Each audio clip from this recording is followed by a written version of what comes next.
This is Jeff Mucci from RCR Wireless News. We're in Palo Alto today meeting with Tony DeRuvo, who is the founder and chief strategy officer for GoGoBeans. Thank you so much for joining us today. Well, thank you, Jeff. Good morning to you. GoGoBeans, great name. What does it mean? It's a fun name, isn't it? Yeah. It's a platform around connected services. There's an emerging space that a lot of the leaders, the industry leaders, the giants, Apple, Nokia, Vodafone, these are all thought leaders in the industry, have rolled out these new services called connected services. Mm-hmm. Nokia, for example, has something called OVI. Right. Apple with the Mobile Me and Vodafone with 360. Sure. So the idea there is to engage with their customers in a more personal way. In other words, touch them on their personal digital life. So traditionally, all these companies, especially in the carrier space, have, I won't say the word own, but they've been responsible for voice communications for the subscribers. And moving forward, as data becomes more important and the people's digital life starts to grow more than ever, it's not just emails. Sure. It used to be just emails, but now it's so much more. It's data, it's connectivity, it's social networking, et cetera. So these companies are attempting to really lock in their customers in a more personal way by really being engaged in their digital lives. Right. And so GoGoBeans is built around, the platform is built around the Beans concept. Beans is an acronym for Business-Enabled Authenticating Network Services, where we have innovative technology around really keeping people's digital lives private and secure. Okay. So we add layers to the existing paradigms of who can view your digital assets. And so with the advent of cloud and the popularity of cloud computing, we believe that this is going to be an important technology, and it's going to offer end users a comfort level. Right now, with services like Facebook, great service for socializing, et cetera, but a lot of people are starting to figure out that, wait a minute, a lot of my stuff is now public, and they have to kind of retrace and backtrack and try to make it private again. So our platform is based around this authenticating paradigm, where everything's private, and then the user that owns their digital data gets a chance to really open it up to friends, family, colleagues, et cetera, in a much more granular way. You use the term bounce, bounce my data, or bounce your data between people. What does that mean? So bounce is the concept around bounce. A lot of technologies today, when you want to share things or collaborate, essentially you're clicking on a button that says share. Right. We've come up with this idea of bouncing, and so if we're going to talk about beans and your digital assets becoming beans, right? Well, wouldn't it be cool if we could find a new word of sharing those digital assets? And so we use the word bounce. Typically, if you're on a phone, someone will tell us, in our beta users will use this all the time. They say, "Hey, bounce me that file." Sure. So if we're working on it, we're collaborating on a folder full of files, and it'll be, okay, can I bounce that file to one of our colleagues? Sure. That's a great term. I love it. Thanks. Yeah. Give it to our marketing department. I guess they earn their money. So who are you selling to? You mentioned Tier 2 and Tier 1 carriers. So our sweet spot right now, and we are a startup, our sweet spot is really the lower Tier 1 carriers that need the ability to compete with Nokia and OVI, which are now encroaching on their customers, both from a mind share and also from a business perspective.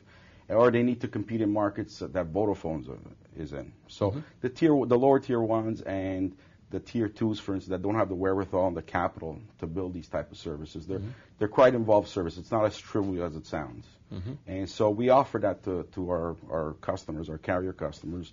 It's a completely OpEx model, so they really don't have to go through the capital expenditure. Now, as a point of reference, we've done a lot of research. Nokia OVI has spent over $1 billion in acquisition costs to put all these different properties together and call it OVI.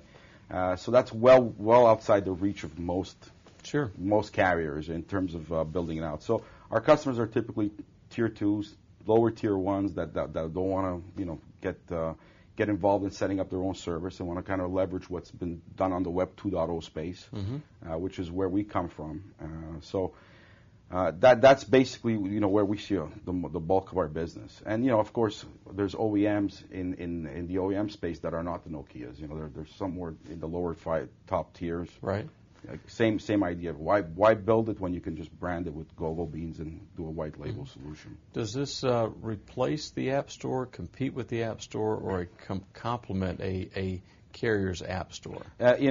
For sure it complements. And so we're well beyond, app stores is the craze now. So Apple has done a great job they've kind of set the standard for the industry. And just recently we saw reports that a lot of carriers are coagulating together to come up with something to compete with the app stores. And so we're not an app store. Our applications are run strictly on the cloud. So we're kind of like the next generation of apps. So our platform is built as a software as a service. And so we can roll out cloud-based applications. So that complements what's existing on what you can download on the phone. So we don't touch that. Further to that, we turn existing app stores into all their games and all their apps into beans. And then once again, what we add to that is that now if Tony buys an app on an app store, all my friends get to see the app I bought, right? Because we have the social networking portion of it. And so it really adds to the discovery of existing app stores. And so if Tony bought an app store and you and I are connected on GoGoBeans in some way, you'll get to see that because it was a public purchase. You say, oh, Tony just bought the golf game for his Nokia. Sure. That'd be fun. Let me click on it. So those are beans, right? We wrap it up and then we bounce it around. So when was the company founded?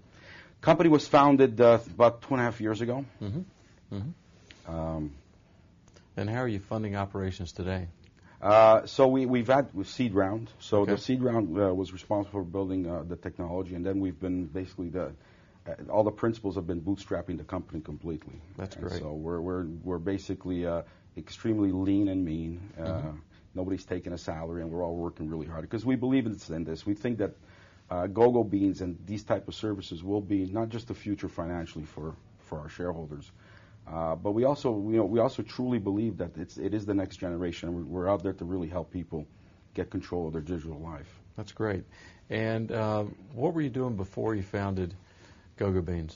So I've always been in the mobile space, and so my career spanned. I was responsible for rolling out some engineering services on GSM networks here in the U.S. and Canada. But lately I was at America Online Mobile. I was a director of one of their flagship product lines, which was the T9 Predictive Text. Interesting. So T9 Predictive Text, as you know, is one of the most.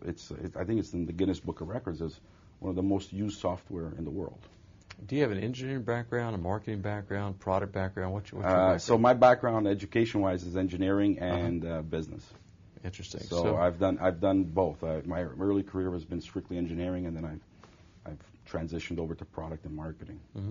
What can we expect from GoGoBeans in 2010? Some big things. So you can expect we will sign up some carriers.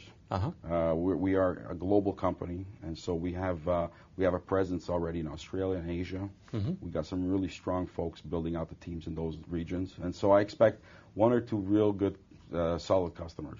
That's great. Tony, thanks for joining us this morning. Well, thank you, Jeff. Appreciate it. Thank you.